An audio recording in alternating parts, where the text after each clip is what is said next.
Tohumlar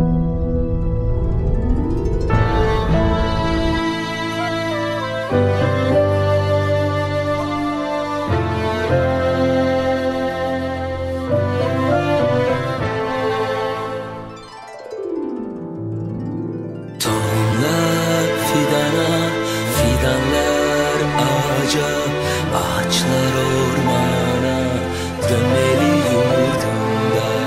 Yuvadır kuşlara, örtüdür toprağa, can verir doğaya, ormanlar yurdunda.